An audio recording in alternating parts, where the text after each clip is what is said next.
Hello guys, welcome to my YouTube channel UPSC motivational. आज हम लोग वेस्टर्न पॉलिटिकल थॉट के जितने भी C U T P G political science में पीवाईक्यू आए हैं वो सब सॉल्व करने वाले हैं। मैं इस वीडियो को 4 पार्ट में डिवाइड करूँगा। पार्ट 1 है ना, 2022 से जो है 22 एक सॉरी 2021 और 22 के क्वेश्चन रहेंगे। और पार्ट 2 में जो है दोस्तों है ना 23-24 के क्वेश्चन रहेंगे। और पार्ट 3 में 2025 का क्वेश्चन और पार्ट 4 में 2026 का क्वेश्चन। तो ये सीरीज में आपको पूरे वेस्टर्न पॉलिटिकल थॉट सारे जितने भी पॉलिटिक्स के सब्जेक्ट है सारे पीवाईक्यूज कराए जाएंगे। और एकमात्र यूट्यूब पे ऐसा चैनल है जो ये करा रहा है, तो सपोर्ट करिएगा इस, ठीक है। तो चलिए बिना किसी देरी के चालू करते हैं, है ना, अपना टॉपिक। और क्वेश्चन करना भी चालू करते हैं, ठीक है। चलिए आगे बढ़ते हैं। पहले मैं आपको दिखाना चाहूँगा इसमें कितने क्वेश्चन हैं। आप यहाँ पे देख सकते हैं वीडियो में, है ना। पूरा मैं जो पीवाईक्यू कराऊंगा उसमें कितने क्वेश्चन 2021, 22, 23 है ना। और 2025, 26 ये देखिए 24, 25, 26। 25 में देखिए इसमें ज़्यादा क्वेश्चन है। और मैं आपको एक चीज़ कंफर्म करना चाहता हूँ, वेस्टर्न पॉलिटिकल थॉट जो है अपना अकेले क्वेश्चन नहीं आता है एग्जाम में। जब भी वेस्टर्न पॉलिटिकल थॉट से क्वेश्चन आता है तो वो साथ साथ पॉलिटिकल थ्योरी, है ना, दोनों इंक्लूड करके क्वेश्चन बनाता है गाइस एग्जाम में जो होता है। क्योंकि इसमें बहुत सारे थिंकर का मिक्सअप होता है, इसलिए आपको ये दिमाग में रखिएगा। तो क्वेश्चन इसमें कुछ पॉलिटिकल थ्योरी के होंगे, तो उसको भी आप याद करते चलिए, क्योंकि मैं इतना डिटेल में पढ़ाने वाला हूँ ना। आपका यहीं पे सारा पूरा कंप्लीट हो जाएंगे सारे क्वेश्चन, ठीक है। लगभग 113 क्वेश्चन के आसपास है। और चलिए अब चालू करते हैं, ठीक है। चलिए गाइस 2021 के क्वेश्चन से चालू करते हैं। क्वेश्चन पढ़िए, which of the following was written by Plato. तो प्लेटो ने इसमें कौन सी बुक लिखी थी, मैं इसको आपको बताता चलता हूँ। प्लेटो ने एपोलॉजी लिखा था, है ना। प्लेटो का ये प्ले था एपोलॉजी, है ना, लिखा था। और उसके बाद बाकी भी आपको बताते चलते हैं। ये जो पॉलिटिक्स है वो एरिस्टोटल की है। न्यूक्लियोमेथियन एथिक्स जो है ये भी एरिस्टोटल की है। पॉलिटिक्स भी एरिस्टोटल की है, ठीक है। तो ये तीनों आप याद रखिएगा। और ये, है ना, चलिए फिर आगे चलते हैं और इसका एक्सप्लेनेशन आपको दे देता हूँ। देखिए मैंने यहाँ पे बहुत अच्छा सा मतलब एक्सप्लेनेशन भी रखा है, बाइलिंगुअल रखा है, इंग्लिश सब पढ़ सकते हैं। जैसे कि आप व्हाट्सएप वाली लैंग्वेज बात करते हैं ना, वैसे ही प्लेटो के बहुत सारे वर्क्स डायलॉग्स के फॉर्म में हैं। एपोलॉजी उन्हीं में से एक फेमस डायलॉग है जहाँ प्लेटो सोक्रेट्स की ट्रायल और उसकी डिफेंस को प्रेजेंट करते हैं। यहाँ एपोलॉजी का मतलब सॉरी बोलना नहीं, बल्कि क्लासिकल कंटेक्स्ट में डिफेंस स्पीच है। सोक्रेट्स पर यूथ को करप्ट करने और सिटी की ट्रेडिशनल गॉड्स को रिजेक्ट करने जैसे चार्जेस थे। सोक्रेट्स अपनी फिलोसफिकल लाइफ, ट्रुथ सीकिंग और मोरल कंसाइंस का डिफेंस करते हैं। पॉलिटिकल थ्योरी के एंगल से ये टेक्स्ट इम्पॉर्टेंट है क्योंकि इंडिविजुअल कंसाइंस और पॉलिटिकल थ्योरी का टेंशन दिखता है। अब देखिए यहाँ पे इम्पोर्टेंट क्या है, मैंने इसको पढ़ लिया है जिससे कि आप लोग अगर सुन भी रहे हो तो आपका कवर हो जाए, ठीक है। इसलिए अब मैं बता दिया, बार बार नहीं बोलूँगा। तो अब जल्दी जल्दी करूँगा क्योंकि क्वेश्चन बहुत ज़्यादा है ना। तो 22-23 से कवर करना है, वीडियो लंबी हो सकती है, ध्यान से देखिएगा, है ना। एपोलॉजी का जो है, एपोलॉजी जो है दोस्तों ये प्लेटो का है ना। मेन फिगर कौन है इसमें, सोक्रेट्स है। सोक्रेट्स की बात हो रही, कंटेक्स्ट क्या है इसका, मतलब एपोलॉजी का बता रहे हैं, है ना। इसमें जो प्लेटो के ट्रायल की बात की गई है इसमें, है ना। मेजर थीम जैसे जस्टिस, फिलोसफी, कंसाइंस, ये सब है ना। और आइए देखिए एग्जाम में ये सब देखिए ट्रैप क्या बनाता है दोस्तों, पॉलिटिक्स, है ना, निकोमेकियन एथिक्स और पोएटिक्स एरिस्टोटल की वर्क्स हैं। और क्या पूछ सकता है ये देखिए, एपोलॉजी किस फिलोसफर के ट्रायल से लिंक्ड है, ये पूछा जाता है। तो ये सोक्रेट्स है, ये मैंने आपको बताया। अनएग्जामिन्ड लाइफ, है ना, इज वर्थ लिविंग करके कोट है सोक्रेट्स का, है ना। तो अनएग्जामिन्ड लाइफ आइडिया किस थिंकर से एसोसिएटेड है, तो ये सोक्रेट्स है। Unexamined life is worth living. ये एक कोट है जो कि सोक्रेट्स ने दिया था दोस्तों। तो चलिए अब चलते हैं नेक्स्ट क्वेश्चन पे। तो चलिए दोस्तों हम लोग आ जाते हैं अपने नेक्स्ट क्वेश्चन पे। The concept of form is primarily associated with. तो कौन है ना, कॉन्सेप्ट जो है फॉर्म का वो प्लेटो से एसोसिएटेड है दोस्तों, है ना। तो पढ़ते हैं इसको, चलिए क्या लिखा है, आप यहाँ पे आंसर देख सकते हैं क्या है। आंसर प्लेटो है, ठीक है। चलिए अब आगे पढ़िए इसको। थ्योरी ऑफ फॉर्म्स प्लेटो की फिलॉसफी का फाउंडेशनल आइडिया है। प्लेटो के according physical world constantly change होता है, इसलिए सेंसेस से मिलने वाली इंफॉर्मेशन अल्टीमेट नॉलेज नहीं दे सकती। ट्रू और परमानेंट रियलिटी फॉर्म्स और आइडियाज़ के लेवल पर होती हैं। एग्जाम्पल, दुनिया में बहुत से ब्यूटीफुल ऑब्जेक्ट्स हैं, लेकिन उन सब का perfect conceptual basis form of beauty है। पॉलिटिकल फिलॉसफी में highest form form of the good है, जिसे फिलोसफर सबसे इम्पोर्टेंट नॉलेज के रूप में अंडरस्टैंड करता है। इसी वजह से फिलोसफर किंग को रूल करने का एपिस्टेमिक जस्टिफिकेशन मिलता है। ठीक है, मतलब मैं आपको बता दूँ, वर्ड ऑफ बीइंग होता है ना, फॉर्म। टू और परमानेंट रियलिटी, इटर्नल होता है, परमानेंट होता है, अनचेंजिंग होता है। और ये क्या होता है ना, क्या कहते हैं, वर्ड ऑफ फॉर्म्स हो गया और दूसरा होता है, एक होता है जो है ना एग्जिस्टिंग होता है, वर्ड ऑफ बिकमिंग, है ना। वो क्या होता है, मतलब जो कि प्रेजेंट में होता है ना, जो हम लोग लाइव देखते हैं, ठीक है। जैसे कि जो इटर्नल नहीं होता है ना, चेंजिंग होता है, इम्परफेक्ट होता है। चलिए देखिए की पॉइंटर क्या है। ये देखिए ध्यान से आप अगर देखेंगे तो थ्योरी ऑफ फॉर्म्स किसका है, प्लेटो का है, ठीक है। इसमें क्या है, form of the good, good है ना। हाईएस्ट फॉर्म है एलिगरी ऑफ केव, इग्नोरेंस से नॉलेज की जर्नी। आप, मैं उम्मीद करता हूँ कि आपने पढ़ा होगा तभी इस वीडियो को देख रहे होंगे, तो आपको बेसिक कॉन्सेप्ट पता होंगे, ठीक है। मैं तब भी इतना डिटेल में बता रहा हूँ, आप पढ़ते चलिए। फिलोसफर किंग जो है, नॉलेज ऑफ द गुड, जिसको सबसे ज़्यादा ज्ञान होता है वही राजा होता है। और चलिए देखिए आगे क्या है। ट्रैप क्या करता है, फॉर्म को एरिस्टोटल की फॉर्मल कॉजेज से कंफ्यूज मत करना, है ना। थ्योरी ऑफ फॉर्म्स स्पेसिफिकली प्लेटो का कीवर्ड, ठीक है, ये याद रखिएगा, है ना। थ्योरी ऑफ फॉर्म किस थिंकर का है, ठीक, ये देखिए थ्योरी ऑफ फॉर्म किस थिंकर का है, ये प्लेटो का है। एलिगरी ऑफ केव किस वर्क से है ना, किस वर्क में दिया गया है, तो ये रिपब्लिक में दिया गया है।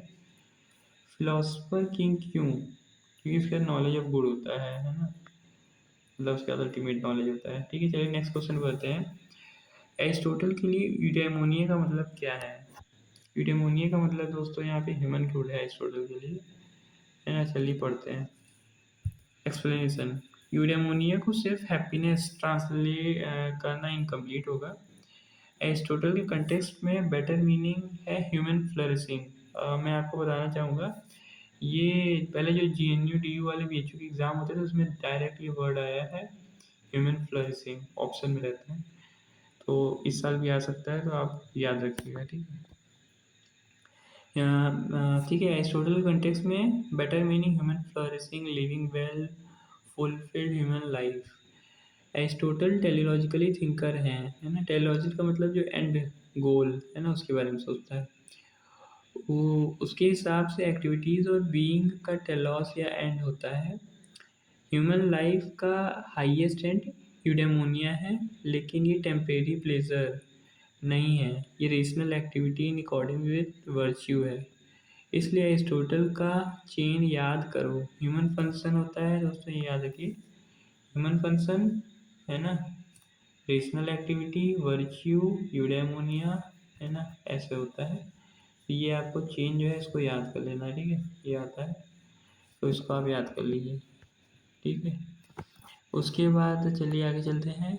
Good life of social, political community से भी अलग नहीं किया जा सकता है, क्योंकि पॉलिस में ह्यूमन कैपेबिलिटी फुल्ली डेवलप होती हैं, ठीक है। और यहाँ चलिए चलते हैं यूडेमोनिया। यूडेमोनिया क्या होता है, हाईएस्ट ह्यूमन गुड होता है ना। और टेलीलॉजिक का मतलब क्या होता है, कॉन्सेप्ट कौन दिया है, एरिस्टोटल दिया है। और इसका मतलब क्या होता है, एंड होता है, एंड गोल, ठीक है। एंड गोल इसका मतलब याद रखिएगा, ठीक है। और उसके बाद यूडेमोनिया का मतलब क्या होता है, मेरे प्लेजर नहीं होता है इसका मतलब, ठीक है। फिर प्लेजर नहीं होता है इसका मतलब, सॉरी। वर्च्यू क्या है, रीजनल और एक्सलेंट एक्टिविटी है, ये याद रखिएगा, है ना। इसलिए वही मैं बता रहा हूँ, अभी यहाँ भी बताया, केवल इसको प्लेजर मत समझिएगा दोस्तों, है ना, ठीक है। यही है। यूडेमोनिया का मतलब होता है एकदम अपना हाईएस्ट एंड अचीव करना, है ना। ह्यूमन गुड, जिसमें लाइफ जो है, इसमें सेटिस्फैक्शन मिले तुम्हें, वो अचीव करना। तो इधर आप देखिए, यूडेमोनिया किस वर्क में दिया गया है, तो यूडेमोनियन निकोमोनियन एथिक्स है, प्लेटो की बुक, उसमें दिया गया है। गोल्डन मीन क्या है ना। तो गोल्डन मीन जो है मिडिल क्लास का पाथ होता है, जिसको एरिस्टोटल फॉलो करता था। Human being as political animal का रिलेशन गुड लाइफ से क्या है ना। तो यही सब की बात करता है ये। निकोमैकियन एथिक्स वॉज ऑथर्ड बाई, अभी मैंने आपको ऊपर ही बताया, निकोमैकियन एथिक्स जो है एरिस्टोटल की किताब है, पहली बात, ये आप याद रखिएगा, है ना। इसके बारे में जानते हैं चलिए। निकोमैकियन एथिक्स एरिस्टोटल का फाउंडेशनल और एथिकल वर्क है ना। सेंट्रल क्वेश्चन क्या है, what is the highest good for human being, answer eudaimonia, ठीक है, ये अभी मैंने आपको बताया। और गुड लाइफ के लिए वर्च्यू एसेंशियल है। एरिस्टोटल मोरल वर्च्यू को हैबिट से कनेक्ट करते हैं। रिपीटेड राइट एक्शन से कैरेक्टर डेवलप होता है। यहाँ गोल्डन मीन आता है, ठीक है। वर्च्यू जनरल एक्सेस और डिफिशियंसी के बीच का कंटेक्स्ट सेंसिटिव एप्रोप्रिएट मीन है। Courage is between cowardice and rashness, okay, ये पूछा भी गया है, ठीक है, याद रखिएगा। और इसको मैथमेटिकल मेथड, है ना, मत समझो, ठीक है।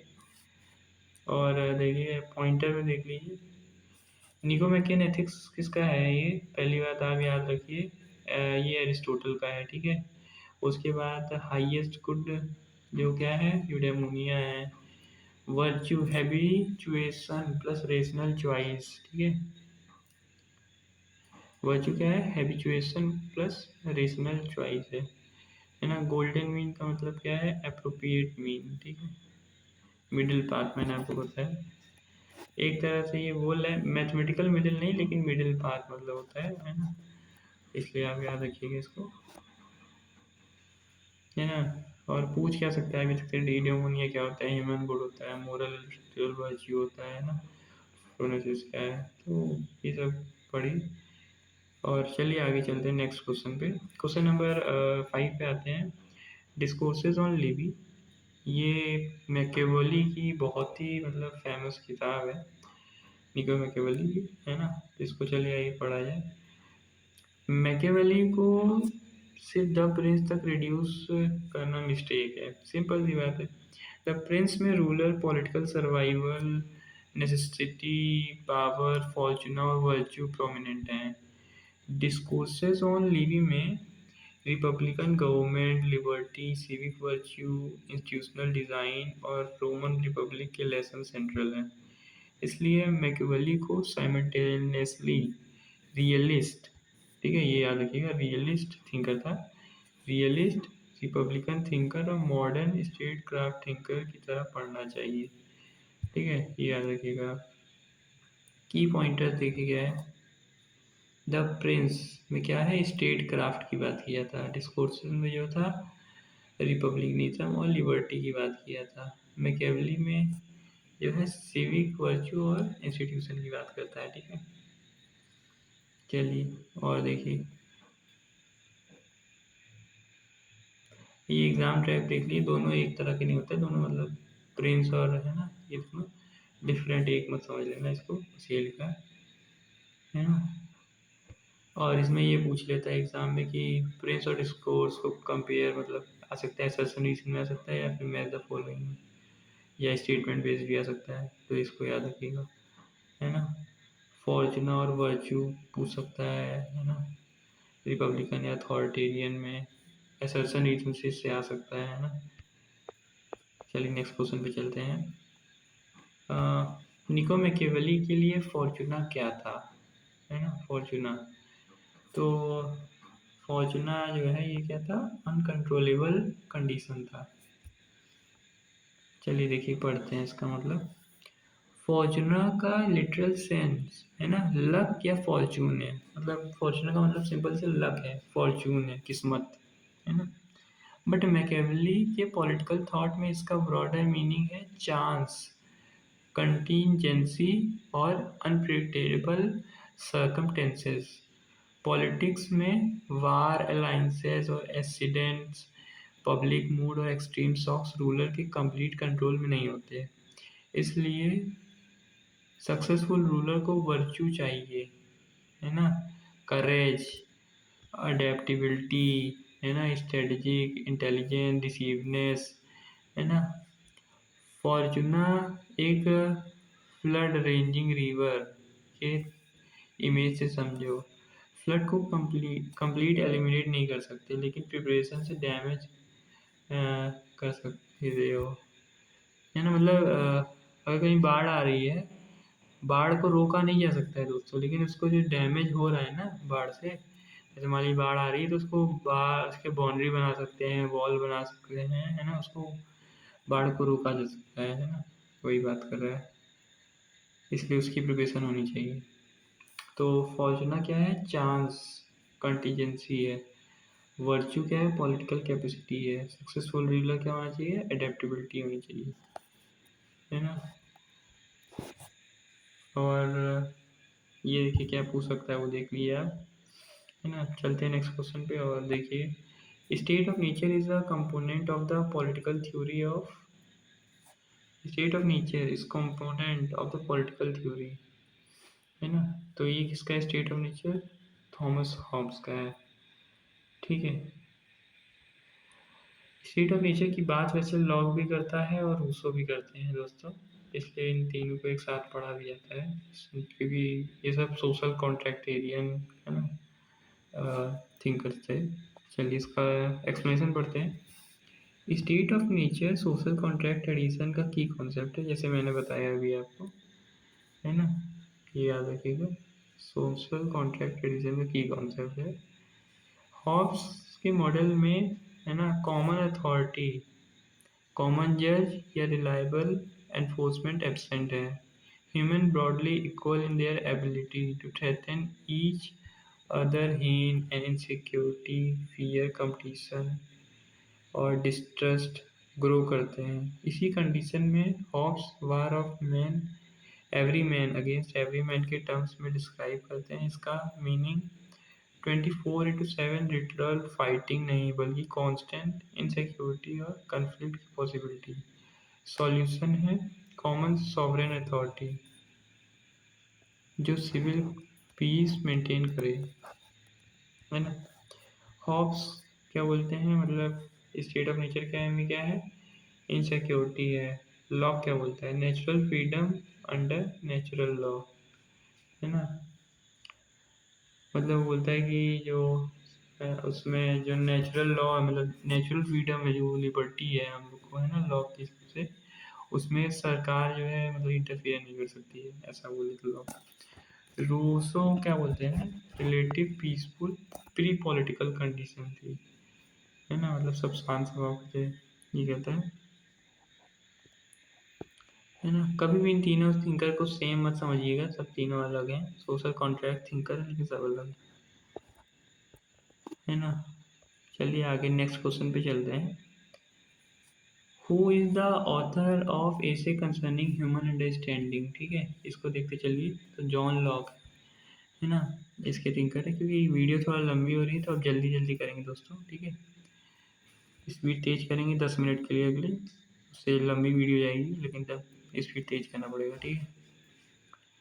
तो चलिए देखिए, ऐसे कंसर्निंग जो किताब है, ऐसे कंसर्निंग ह्यूमन अंडरस्टैंडिंग किसकी है, तो मैंने बताया जॉन लॉक की किताब है, ठीक है। जॉन लॉक ब्रिटिश एम्पिरिसिज्म की मेजर फिलोसफर है, एंड इससे कंसर्निंग ह्यूमन अंडरस्टैंडिंग में वो इनेट आइडियाज़ को चैलेंज करते हैं। इनिट का मतलब जो अलग आइडियाज है ना, न्यू आइडियाज भी। माइंड को फेमसली टेबला रासा के रूप में डिस्कस किया जाता है। नॉलेज के दो मेजर सोर्सेज हैं, सेंसेशन, एक्सटर्नल एक्सपीरियंस और रिफ्लेक्शन। माइंड अपने ऑपरेशन को ऑब्जर्व करता है, इसलिए फॉर्मूला याद करो, है ना। फॉर्मूला को याद रखिए, एक्सपीरियंस होता है, फिर आइडिया होता है, फिर नॉलेज होता है। फिर आप कोई चीज़ एक्सपीरियंस करेंगे, फिर उससे आपको आइडिया आएगा, आइडिया के आने के बाद क्या होगा, है ना, जो नॉलेज है आपका वो बनेगा, ठीक है, नॉलेज आएगी आपको। पॉलिटिकल थॉट में ह्यूमन डेवलपमेंट और रीजन पर लिबरल कॉन्फिडेंस से कनेक्ट करता है, कनेक्ट होता है, ठीक है। और लॉग जो है एम्पिरिसिज्म पे फोकस करते हैं। टेबला रासा कॉन्सेप्ट देते हैं।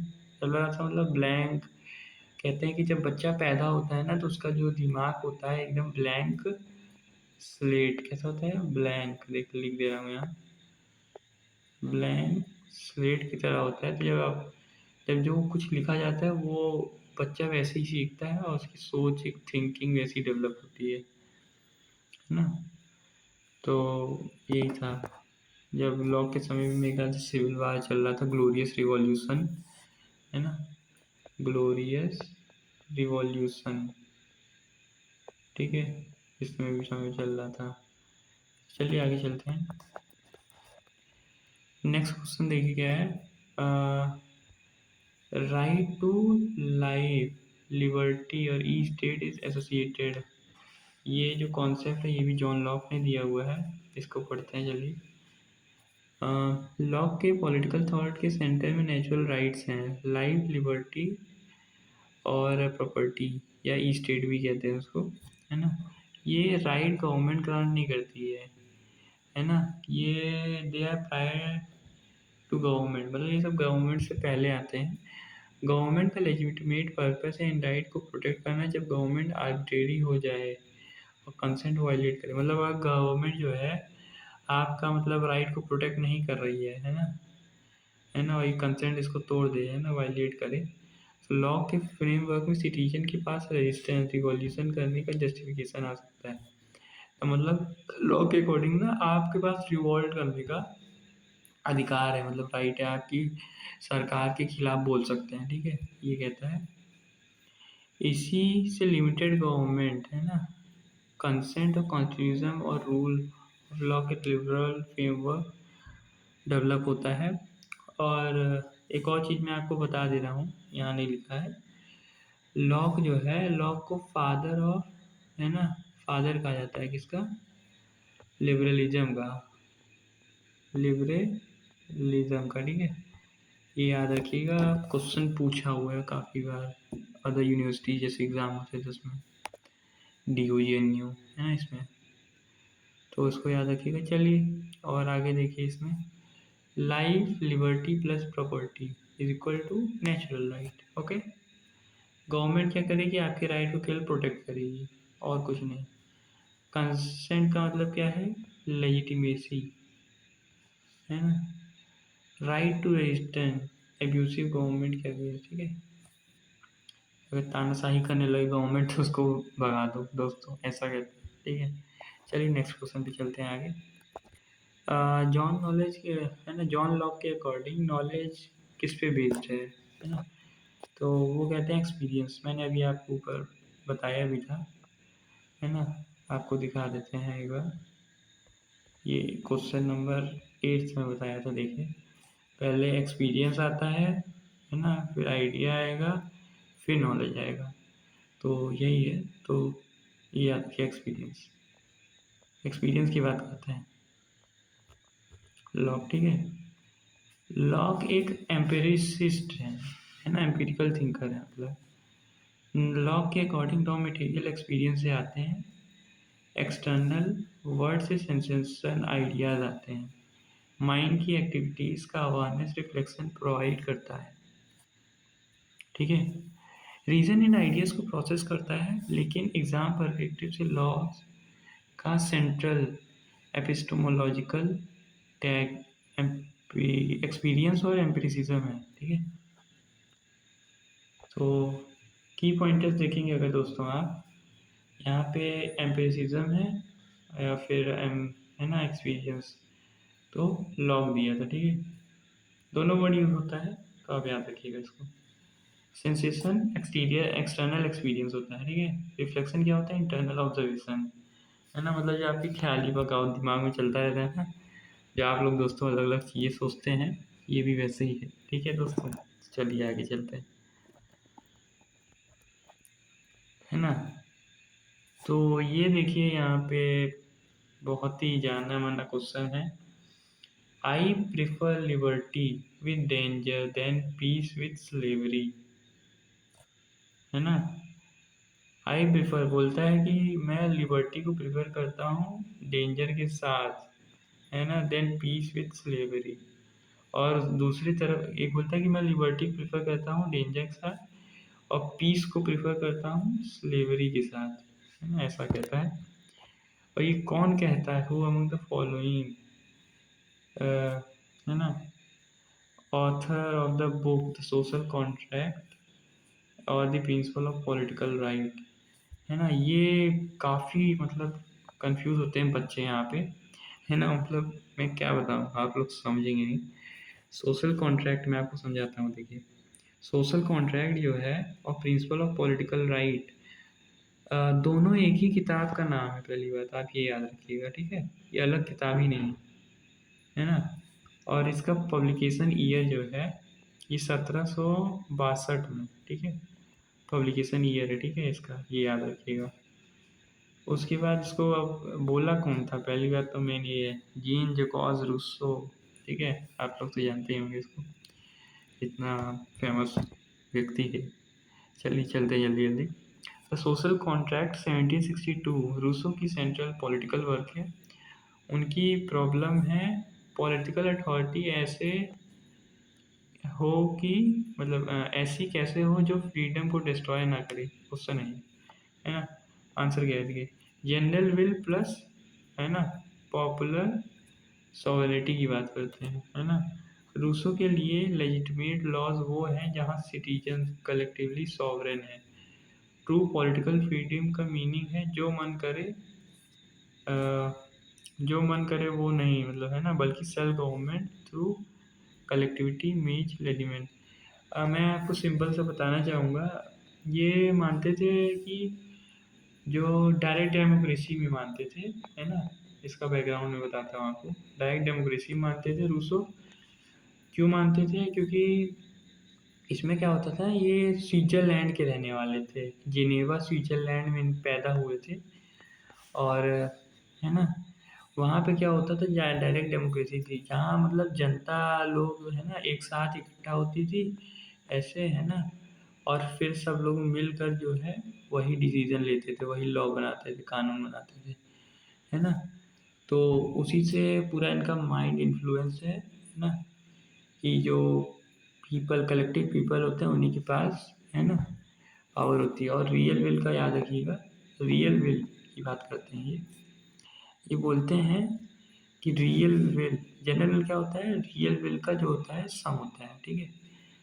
जो ये जनरल विल होता है, ये क्या होता है, सम ऑफ ऑल रियल विल, है ना, जो रियल विल होता है, ठीक है, ये याद रखिएगा। एक्चुअल विल होता है एक, रियल विल होता है, ठीक है। तो रियल विल का सम होता है।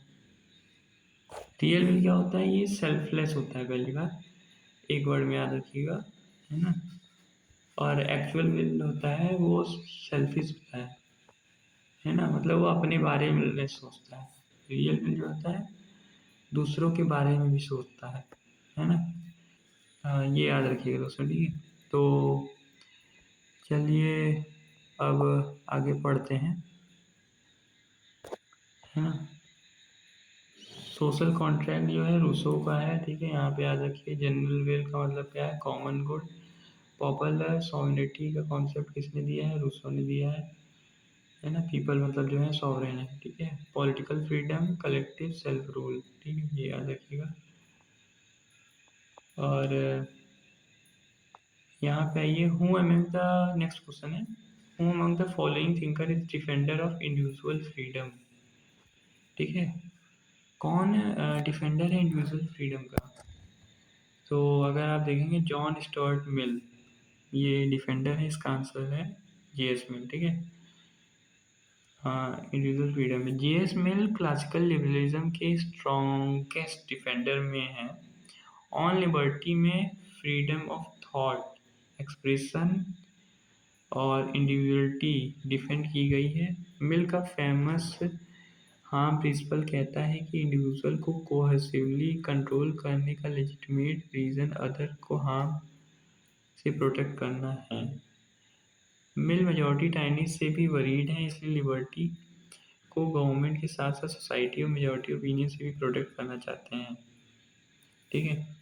हाँ, मतलब इनका दो था, एक सेल्फ रिगार्डिंग एक्शन होता है ना, और एक होता है other regarding action. Self regarding action है अगर मतलब जैसे दूसरे को है ना, अगर तुम अपने आप मतलब रात में दारू पी रहे हो है ना, कमरे में बैठ के, तुम अपने आप को नुकसान पहुंचा रहे हो, दूसरों को नहीं पहुंचा रहे हो, है ना, उससे दूसरे को नुकसान नहीं हो रहा है, तब उसमें सरकार को कोई हक नहीं है कि तुम्हारे काम में इंटरफेयर करे, ठीक है। लेकिन अदर रिगार्डिंग एक्शन है, मान लो है ना, दारू का एग्जांपल लो या फिर किसी और का भी ले सकते हैं। दारू पी रहे हो तुम, है ना, रात में बैठ के, और दूसरों को भी ज़बरदस्ती पीने को कह रहे हो, तब उससे दूसरा हर्ट होता है, लेकिन उसको पीने का मन नहीं है। या फिर आप ये ले सकते हैं, आप दारू पी के जो है रात में गाड़ी चला रहे हैं, है ना, उससे दूसरों का एक्सीडेंट हो रहा है या फिर कुछ हो रहा है, हाथ पैर टूट रहा है, ठीक है, तब उससे दूसरे को दिक्कत है। तो यहाँ पे जो है ये अदर रिगार्डिंग एक्शन, तो इसमें सरकार के पास पूरा हक है कि वो आपके काम में इंटरफेयर कर सकेगी, है ना, कोई नहीं रोक सकता उसको। यहाँ पे सरकार के पास पूरी पावर है, गवर्नमेंट के पास, ठीक है, ये याद रखिएगा। और चलिए मेन की पॉइंटर देखिए, ऑन लिबर्टी किसकी बुक है, मिल गई है। हाँ, प्रिंसिपल दिया था मिलने, फ्रीडम ऑफ थॉट और डिस्कशन होता है, ठीक है, या सबको मतलब इसको एब्सोल्यूट मानता था मिल, फ्रीडम ऑफ थॉट और डिस्कशन, ठीक है। फिर उसके बाद इंडिविजुअलिटी की बात करता है, ठीक है, टायरनी ऑफ मेजोरिटी की बात करता है, और कुछ टायरनी ऑफ मेजोरिटी अगर मैं आपको बताऊं, इसमें बात ये भी किया है, और इसमें क्वेश्चन आया हुआ है एग्जाम में, एलिक्स है ना डी टॉक विले भी इसकी बात करता है, टॉक विले करके ऐसे नाम है इसका, याद रखिएगा, इसकी बात किया हुआ है, ठीक है। और चलिए नेक्स्ट क्वेश्चन पे चलते हैं, है ना, सेल्फ रिगार्डिंग और अदर रिगार्डिंग, मैंने अभी आपको ये तो बता ही दिए, ये किसका है, सिंपल सी बात है, जेएस मिल का ही है ना। सिंपल, इसको जल्दी जल्दी कर लेते हैं, है ना। सेल्फ रिगार्डिंग अदर रिगार्डिंग बताया हुआ है ना, अगर दूसरे को मतलब है ना हार्म हो रहा है, मतलब तुम अपने आप को हार्म कर रहे हो तो कोई दिक्कत नहीं है, उसमें सरकार इंटरफेयर नहीं करेगी, दूसरे को हार्म कर रहे हो तो सरकार इंटरफेयर करेगी तुम्हें, है ना, यही है, इसी को हार्म प्रिंसिपल भी कहते हैं, है ना। सेल्फ रिगार्डिंग जो है प्राइमरी सेल्फ मैंने बता दिया है ना, पोटेंशियल हार्म टू अदर्स, ठीक है। हार्म प्रिंसिपल क्या है, कोर्सन लिमिट है, ठीक है। चलिए नेक्स्ट क्वेश्चन पे चलते हैं। मार्क्स का ये डिस्कस करता है एलिनेशन इन, किसमें एलिनेशन की बात करता है, इकोनॉमिक और फिलोसफिकल मैन्युस्क्रिप्ट्स, उसकी किताब का नाम है, ये याद कर लो एकदम अच्छे से, ठीक है, एकदम अच्छे से याद कर लो, ये पूछा जाता है। और बाकी जर्मन आइडियोलॉजी भी उसी की बुक है ना। फिर उसके बाद 18 ब्रूमरे ऑफ लुइस बोनापार्टी भी उसी की बुक है, ठीक है, ये सब याद रखना है आपको। चलिए एलिनेशन कॉन्सेप्ट क्या है देखिए, मार्क्स का alienation concept specially economics economy and philosophic manuscript of 1844 से एसोसिएटेड है। कैपिटलिस्ट लेबर में वर्कर अपने प्रोटेक्ट प्रोसेस स्पीसीज बीइंग और अदर ह्यूमन बीइंग से एलिनेट होता है, हो सकता है, और प्रोडक्ट वर्कर का नहीं रहता। लेबर क्रिएटिव सेल्फ एक्सप्रेशन के बजाय कंपल्सन बन जाता है। ह्यूमन क्रिएटिव कैपेसिटी डिस्टॉर्ट होती है ना। कंपटीशन सोशल सेपरेशन क्रिएट करता है ना। इससे मतलब क्या होता है, सिंपल सी बात है, जब प्रोडक्शन होगा है ना, कैपिटलिस्ट क्लास में क्या होता है, लोग काम करेंगे, है ना, उससे अलगाववाद क्रिएट होता है ना। मतलब ऐसा कभी कभी लगता होगा कि आप किसी चीज़ से एकदम अलग अलग फील कर रहे हैं, खटा खटा फील कर रहे हैं ना। बस वैसे ही धीरे कंपटीशन होता है, लोग अपने, है ना, लोग जैसे किसी व्यक्ति का जो है ना, क्या कहते हैं, पॉट बनाने में उसको मन करता है ना। या फिर किसी का जैसे कि मन आर्ट में लगता है ना, आर्टिस्ट बनने का मन था, लेकिन उसको ज़बरदस्ती जो है किसी काम में फैक्ट्री में लगा दिया गया, है ना। उसको फैक्ट्री में लगभग 24 घंटे ऐसे काम कराया जा रहा है, मतलब 24 घंटा नहीं, मैनुअल 8 घंटा बोला गया था वैसे, है ना, उस समय भी, मार्क्स के समय में। तो उसके हिसाब से 8 घंटा काम कराया जा रहा है, उससे ज़्यादा भी कराया जाता था कभी कभी। तो उससे जो होता है, वो अपना जो है क्रिएटिव कैपेसिटी हमें खो देता है अपनी ना, जो होता है वो खो देता है, और अपना, है ना, सेल्फ डेवलपमेंट जो है नहीं कर पाता है। ठीक है, चलिए आगे चलते हैं। यही था एलिनेशन। बाकी एलिनेशन का जो कॉन्सेप्ट है यंग मार्क्स का है, ठीक है, और लेटर मार्क्स है यंग मार्क्स है, ठीक है। 1844 मैन्युस्क्रिप्ट से प्रोडक्ट की बात करता है, process of labour, species being other people, ठीक है। नेक्स्ट क्वेश्चन पे चलते हैं। मार्क्स जो है किससे इन्फ्लुएंस्ड था? हाँ, तो मार्क्स सबसे इन्फ्लुएंस है दोस्तों, ये सबसे, ठीक है। यहाँ पे देखिए क्या लिखा है, जर्मन आइडियलिज्म, फ्रेंच सोशलिज्म, है ना, और इंग्लिश और स्कॉटिश पॉलिटिकल इकोनॉमी से भी। मार्क्स को एक थिंकर की तरह समझो।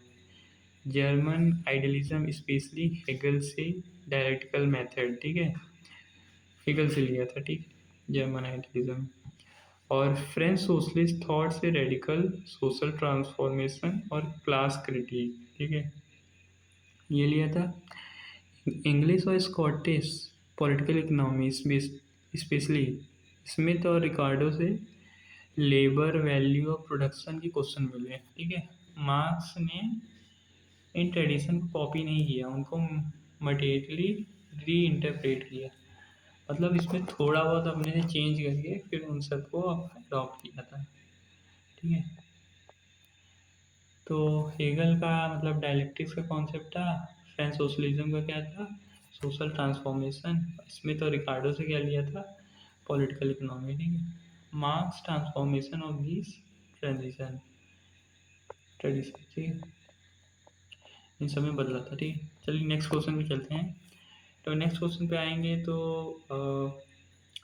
कौन सा फॉलोइंग थिंकर ये था presented idea of historical materialism? इसका भी कार्ल मार्क्स ही आंसर है। चलिए इसको पढ़ते हैं।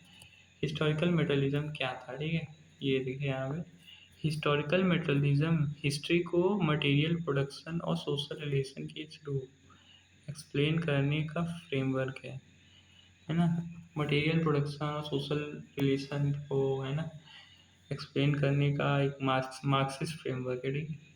ह्यूमन बीइंग को प्रोड्यूस करना पड़ता है, प्रोडक्ट के प्रोसेस में फोर्सेस ऑफ प्रोडक्शन और रिलेशन ऑफ प्रोडक्शन डेवलप होते हैं, है ना। ये मोड ऑफ प्रोडक्शन का क्लास स्ट्रक्चर और कन्फ्लिक्ट को सेव करता है ना। स्टैंडर्ड टेक्स्ट बुक सीक्वेंस है, ठीक है, मतलब ये सीक्वेंस पूछा जाता है। पहले लोग प्रिमिटिव थे, मतलब आदिवासी लोग थे, सब रहते थे, ठीक है। फिर जैसे धीरे धीरे एरिस्टोटल के टाइम के समय आया तो मास्टर स्लेव बन गया, आप पढ़े होंगे आप, है ना। मास्टर स्लेव का कॉन्सेप्ट एरिस्टोटल ने बताया था। फ्यूडलिज्म आया, है ना, फ्यूडलिज्म में जमींदारी का सिस्टम आ गया, है ना। फिर उसके बाद कैपिटलिज्म आया, यही सब, है ना, 18th-19th सेंचुरी के आसपास। फिर उसके बाद ये कम्युनिज्म आया, जो अभी चल रहा है ना, बाद में, है ना, कि इसमें सब खत्म हो जाएगा, ऐसा, ठीक है। चलिए नेक्स्ट क्वेश्चन पे आते हैं। तो वीडियो काफ़ी ज़्यादा लंबी हो रही है दोस्तों। According to John Rawls what is the most important virtue of justice? है ना, जॉन रॉल्स के अकॉर्डिंग जो है ना, सबसे इम्पोर्टेंट है ना, जस्टिस क्या है, वर्च्यू ऑफ जस्टिस, तो वो है फेयरनेस। तो वो बोलता है जस्टिस इज फेयरनेस, ठीक है, ये याद रखिएगा, ठीक है। रॉल्स का सेंट्रल फॉर्मुलेशन है जस्टिस एज फेयरनेस। फेयरनेस का idea fair terms of social cooperation से आता है। ओरिजिनल पोजीशन में पार्टीज अपनी फ्यूचर सोशल पोजीशन पता नहीं होती, इसलिए रूल्स को इम्पार्शियल कंडीशन में चूज किया जाता है। Rawls of equal basic liberties और फेयर इक्वलिटी का इक्वलिटी ऑफ अपॉर्चुनिटी को प्रोटेक्ट करता है, वाइल इनइक्वलिटीज को डिफरेंस प्रिंसिपल के थ्रू रेगुलेट करता है। ठीक है, तो justice as fairness, equal basic liberty, fair equality of opportunity, difference principle, ये सब लॉर्ड्स मतलब रॉल्स से रिलेटेड है, जॉन रॉल्स। ठीक है, बढ़िया थिंकर था, मतलब है, पढ़िएगा मजा आएगा। तो उसके बाद आते हैं यहाँ पे अब मैं काफ़ी जल्दी करने वाला हूँ। ठीक है, जल्दी जल्दी करते हैं। व्हील ऑफ इग्नोरेंस का जो कॉन्सेप्ट है किसने यूज़ कराया था? व्हील ऑफ इग्नोरेंस, अज्ञानता का पर्दा। ठीक है, ये जो है जॉन रॉल्स का यूज़ किया हुआ था। व्हील ऑफ इग्नोरेंस क्या होता था? इसमें होता था कि एक है ना ओरिजिनल पोजीशन होगी जहाँ पे लोग बैठेंगे, है ना, उसमें क्या होगा, फिर एक अज्ञानता का पर्दा लग जाएगा, है ना, किसी को अपनी कंडीशन के बारे में पता नहीं होगा, है ना। ठीक है, उसके है ना, किसी को अपने है ना पोजीशन के बारे में, वेल्थ, जेंडर, कितना पैसा, संपत्ति क्या है, स्टेटस क्या है ना, किसी चीज़ की नॉलेज नहीं होती है ना। इसलिए फिर उसके बाद जो है वहीं पे वो रूल्स बनाता है जिससे वो इम्पार्शियल ना हो, है ना, उसको कुछ दिखता नहीं है। ठीक है, उस साइड का भी, तो इससे वो रूल्स बनाता है ना, इससे वो सब सबके लिए लॉज, जितने लोग हैं यहाँ पे, है ना, उन सब के लिए कानून बना सके, है ना। मतलब ये नहीं कि मेरा बेटा है ना, मतलब जो है इस पोजीशन पे है तो मैं उसके लिए ऐसा लॉ बनाऊंगा कि उसका ही केवल बेनिफिट हो, मेरा बेटा ऊपर जाए, मतलब ऐसा डेस्पोटिज्म भी नहीं होना चाहिए ना, और निपोटिज्म भी नहीं। तो इस सब का ध्यान रखते हैं। डेस्पोटिज्म का मतलब होता है तानाशाही, याद रखिएगा, और नेपोटिज्म का मतलब होता है भाई भतीजावाद, मतलब जैसे कि नेता का बेटा जो है ना, ही नेता बनेगा, इस टाइप से, है ना। चलिए चलते हैं। यहाँ पे ये याद रख सकते हैं, व्हील ऑफ इग्नोरेंस जो है रॉल्स ने दिया था। ओरिजिनल पोजीशन क्या है? Hypothetical choice. ठीक है, सिचुएशन, ओरिजिनल पोजीशन। गोल क्या है? पार्शियलिटी है। चलिए नेक्स्ट क्वेश्चन पे आते हैं जल्दी से। 2021 का क्वेश्चन हम लोगों ने कर लिया है। ओके, तो चलिए दोस्तों, 22 वाले क्वेश्चन है, मतलब इसमें लगभग 6 से 7 क्वेश्चन, 8 क्वेश्चन है ना। तो इसमें किया जाएगा, इस साल थोड़ा कम पूछा था, है ना। इसमें जो है इस साल लास्ट वाले थिंकर्स जैसे है ना, लॉक, रॉल्स, इन सब थिंकर से पूछा है। तो इसमें क्वेश्चन देखिए, पहले क्या है, एसे ऑन टॉलरेशन, है ना, किसकी बुक है? तो ये मैंने आपको बताया भी होगा। तो एसे ऑन टॉलरेशन जो है किसकी बुक है? ये जॉन लॉक की बुक है। ठीक है, इसको पढ़िए। लॉक रिलीजियस टॉलरेशन और लिबरलिज्म के मेजर थिंकर में है ना। स्टेट का लेजिटिमेट कंसर्न सिविल इंटरेस्ट है, जबकि चर्च स्पिरिचुअल सेल्वेशन से कंसर्न्ड है ना। मतलब ठीक है, समझ रहे होंगे आप। गवर्नमेंट को genuine religious belief possibility create करना पॉसिबल भी नहीं, और लेजिटिमेट भी नहीं है। इसलिए लॉ पॉलिटिकल अथॉरिटी को लिमिटेड रखते हैं और टॉलरेशन का आर्गुमेंट डेवलप करते हैं। ठीक है, लॉ जो है टॉलरेशन की बात करते हैं। ठीक है, उसके बाद है civil plus spiritual salvation, civil interest versus spiritual salvation, limited government की बात करते हैं। ठीक है, ठीक है, चलिए आगे चलते हैं। जॉन रॉल्स क्या है? जॉन रॉल्स जो है सोशल कॉन्ट्रैक्टेरियन थिंकर हैं, पहली बार, है ना, ये याद रखिएगा आप भी। इसको पढ़ते हैं। रॉल्स मॉडर्न सोशल कॉन्ट्रैक्टेरियन थिंक, है ना, के मॉडर्न रिवाइवलिस्ट हैं। मतलब थिंकर तो वो थे, हॉब्स लॉक रूसो भी थे, है ना, ये देखिए लिखा हुआ है हॉब्स लॉक रूसो, है ना। फिर ट्रेडिशन को रॉल्स हाइपोथेटिकल कॉन्ट्रैक्ट के थ्रू रिकंस्ट्रक्ट करते हैं, दोबारा से रिवाइव करते हैं सोशल कॉन्ट्रैक्ट ट्रेडिशन को। ठीक है, ये याद रखिएगा, है ना। रॉल्स का कॉन्ट्रैक्ट एक्चुअल हिस्टोरिकल इवेंट नहीं, इट इज़ जस्टिफिकेटरी डिवाइस। उनका मेजर टारगेट यूटिलिटरिज्म भी है, बिकॉज एग्रीगेट हैप्पीनेस के नाम पर इंडिविजुअल बेसिक राइट को सेक्रीफाइस करना रॉल्स को अनएक्सेप्टेबल रखता था। मतलब ऐसा लगता था कि इंडिविजुअल के बेसिक राइट्स का भी मतलब सेक्रीफाइस हो रहा है, तो वो गलत है ना रॉल्स के हिसाब से। जॉन रॉल्स होते social contract, original position, justice as fairness, है ना, क्रिटिक ऑफ यूटिलिटरिज्म। यूटिलिटरिज्म क्या होता है? उपयोगितावाद, है ना। और मतलब यूटिलिज्म का एक लाइन मतलब बता दे रहे हैं, जो काम आपको अच्छा लगता है केवल वही करना है, जो अच्छा नहीं लगता है वो ना करना। इसका मेन कॉन्सेप्ट ये होता है, बेंथम ने दिया था, जेरेमी बेंथम। ठीक है, तो चलिए चलते हैं आगे। है ना, ये देखिए द टर्म ओरिजिनल पोजीशन, देखिए दोबारा कई बार क्वेश्चन पूछा हुआ है ना। और ये केवल CUT की PYQs हैं, इसमें और PYQs नहीं, लेकिन मैंने इतना डिटेल में कराया है, काफ़ी सारे PYQs आगे कवर हो जाएंगे। तो ओरिजिनल पोजीशन का जो कॉन्सेप्ट है वो किससे एसोसिएटेड है? जॉन रॉल्स से एसोसिएटेड है, मैंने बताया है ना। अज्ञानता का पर्दा होता है, उसी के पीछे लोग बैठते हैं, है ना। फिर से उनको कुछ अपने बारे में पता नहीं होता है ना। है ना, ठीक है, उनके अपने बारे में पता नहीं होता है ना। तो उनको डिसीज़न लेना होता है जिससे कि वो इम्पार्शियल डिसीज़न ले सकें, सबके लिए, सबके हित में हो, है ना, जिससे जो है सबका भला हो, है ना, सब लोग खुश रहें। ठीक है, ऐसे देखिए खुश हो गए ना सब। चलिए आगे चलते हैं। तो ओरिजिनल पोजीशन रॉल्स का है, व्हील ऑफ इग्नोरेंस दिया था, फेयर बार्गेनिंग और चॉइस कंडीशन, ये याद रखिएगा, नया पॉइंट है। और चलिए चलते हैं आगे। निकोमेकियन एथिक्स, ये भी मैंने आपको बताया है, ये अरिस्टोटल की किताब है ना। इसमें क्या दिया गया है? यूडेमोनिया, ह्यूमन गुड के बारे में बात किया है, वर्च्यू के बारे में बात किया है, गोल्डन मीन, प्रैक्टिकल विजडम, है ना। यहाँ पढ़ लीजिए क्या लिखा है, यही लिखा है।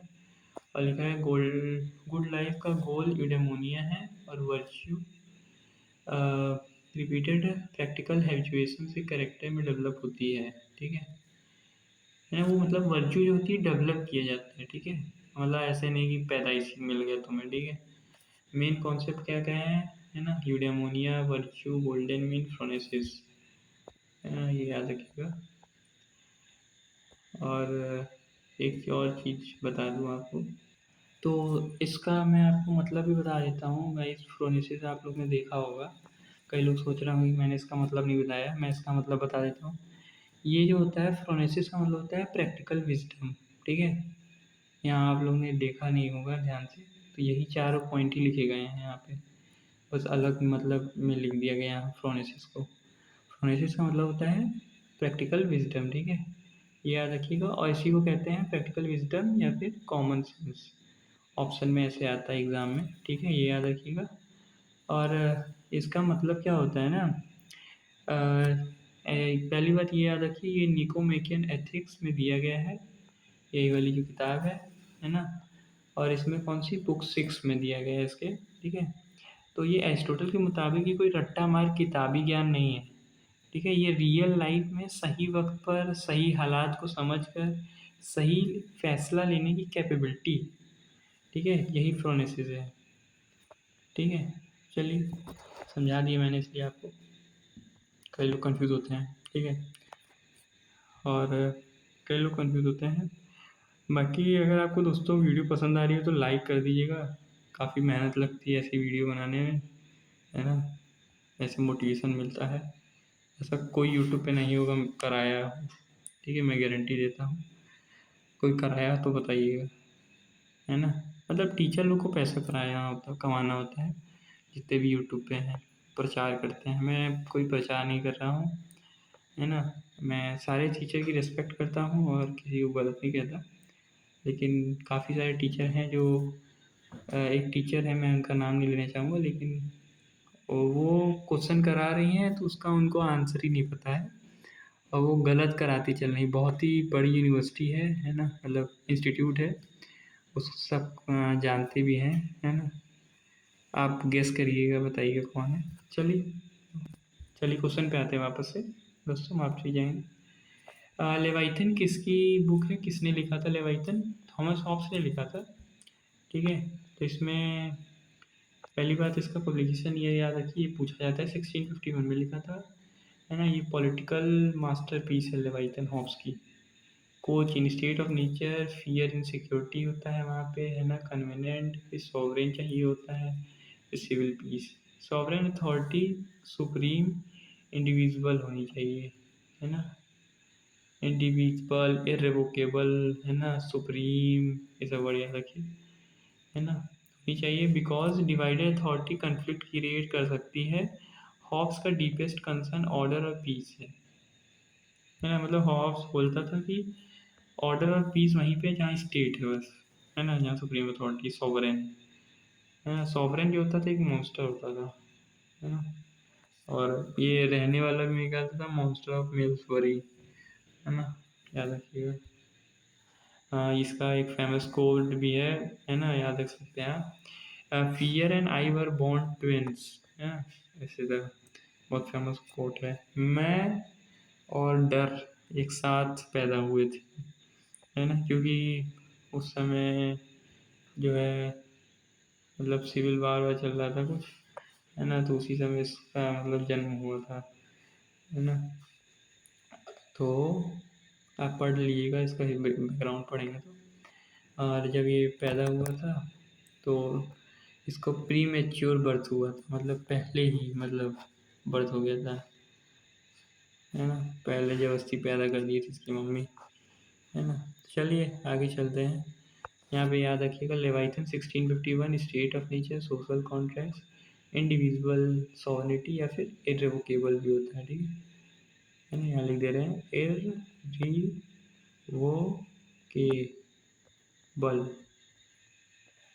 ठीक है। और चलिए नेक्स्ट क्वेश्चन पे चलते हैं, है ना। रिलक्टेंट डेमोक्रेट किसे कहा जाता है, ठीक है। रिलक्टेंट डेमोक्रेट जो है वो किसे कहा जाता है? तो ये जो है ना, जेएस मिल को कहा जाता है। मुझे एग्जैक्ट याद नहीं आ रहा है, लेकिन इसको रिलक्टेंट डेमोक्रेट मेरे ख्याल से सीएल वेपर, आप चेक कर लीजिएगा। सीएल वेपर नाम का एक व्यक्ति था, उसने रिलक्टेंट डेमोक्रेट कहा था। क्योंकि मैं एक बार चेक कर लेता हूँ, फिर आपको कंफर्म करके देता हूँ यहीं पे।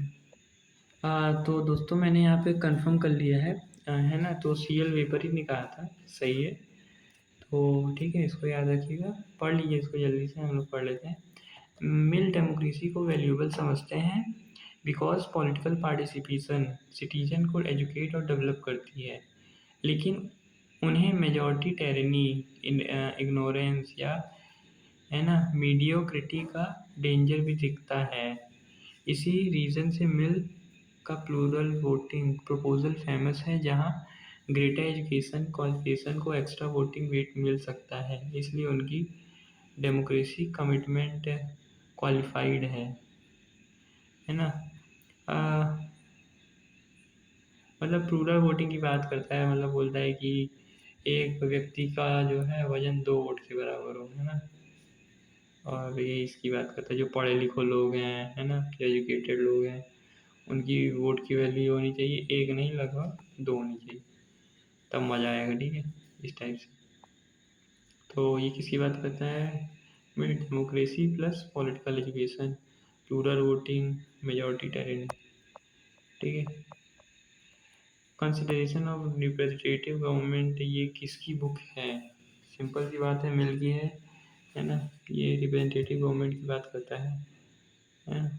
चलिए इसका पढ़ लीजिए। इस बुक में मिल मॉडर्न लार्ज सोसाइटीज़ के लिए रिप्रेजेंटेटिव गवर्नमेंट को एनालाइज करते हैं। फोकस है representation, participation, political education, competent government और माइनॉरिटी प्रोटेक्शन। डेमोक्रेसी के लिए सिर्फ वोट काउंटिंग एनफ नहीं है, पॉलिटिकल इंस्टीट्यूशन को सिटीजन की कैपेसिटीज डेवलप करनी चाहिए, ठीक है ना, ये बोलता है। तो यहाँ पे पॉइंटर देख लीजिए। यस में रिप्रेजेंटेटिव गवर्नमेंट देता है, बोलते हैं political participation, political education, minority का प्रोटेक्शन होना चाहिए, ये सब, है ना। यहाँ देख सकते हैं वुमेन सफर है, ये सब दिया हुआ है, ठीक है। उसके बाद आइए ये देखिए मैच द फॉलोइंग है, ये पूछा था, है ना। मैच द फॉलोइंग में मैं आपको बताऊं, इसमें मतलब बुक पूछ रहा है कि बुक है, ये बुक मतलब ये नाम है थिंकर्स का, और ये इस साइड जो है बुक है, आपको इसमें जोड़ना है ना। थोड़ा सा कलर वाला चेंज कर लिया जाए, आइए। तो यहाँ पे हम लोग जो है ये मैकेवली है, मैकेवली कौन सी बुक है, द प्रिंस, ठीक है दोस्तों। उसके बाद थूसिडाइडिस की कौन सी है, दी पेलोपोनेशियन वार, है ना। ये किताब है, इसको बाद में किसी ने ट्रांसलेट भी किया था, मुझे एग्जैक्ट नहीं याद आ रहा है, मेरे हॉब्स में था, है ना। फिर उसके बाद ये देखिए सी हंस मॉर्गन्थू की कौन सी किताब है ना, यहाँ देख लिया। मॉर्गन्थू की कौन सी है, पॉलिटिक्स अमंग नेशन है, ठीक है, याद रखिएगा कौन सी है, मॉर्गन्थू की politics among nation. C Hans J Morgenthau politics among nation है। और D Kenneth Waltz Waltz theory of international politics, ठीक है, उनकी है, ये याद रखिएगा, है ना। ये याद रखिए, जैसे मॉर्गेंथो क्लासिकल रियलिज्म के थे, वाल जो थे स्ट्रक्चरल और नियो रियलिज्म, थूसिडाइडिस जो थे क्लासिकल रियलिस्ट प्रीकर्सर थे, है ना। चलिए फिर, तो दोस्तों यहाँ पे हम लोग की ये सीरीज़ कंप्लीट होती है, और हम लोग नेक्स्ट वीडियो में, है ना, 2023 के क्वेश्चन जितने भी हैं और 2024 के क्वेश्चन जितने भी हैं ना, 23 प्लस 24 के वेस्टर्न पॉलिटिकल के क्वेश्चन जितने भी PYQs आए हैं सब कवर करेंगे ऐसे एकदम डेप्थ डिटेल में ना। अगर आपको चैनल पे वीडियो पसंद आई हो तो इसको क्या करिए, सब्सक्राइब करिए ना, और लाइक कर दीजिएगा ऐसे ना, लाइक लाइक कर दीजिएगा ऐसे दोस्तों, है ना, अगर अच्छा लगा हो तो, ये रिक्वेस्ट है। और बाकी ऐसे वीडियो के लिए सब्सक्राइब करिए। क्योंकि मतलब, और मैं ये बताना चाहता हूँ कि आप इन सब को क्वेश्चन को अच्छे से कर लीजिएगा, ठीक है। चलिए, थैंक यू, और इसको शेयर करिएगा, मुझे भी मोटिवेशन मिलता है दोस्तों खुद से कि मैं ऐसी वीडियो और बनाऊँ। बाय।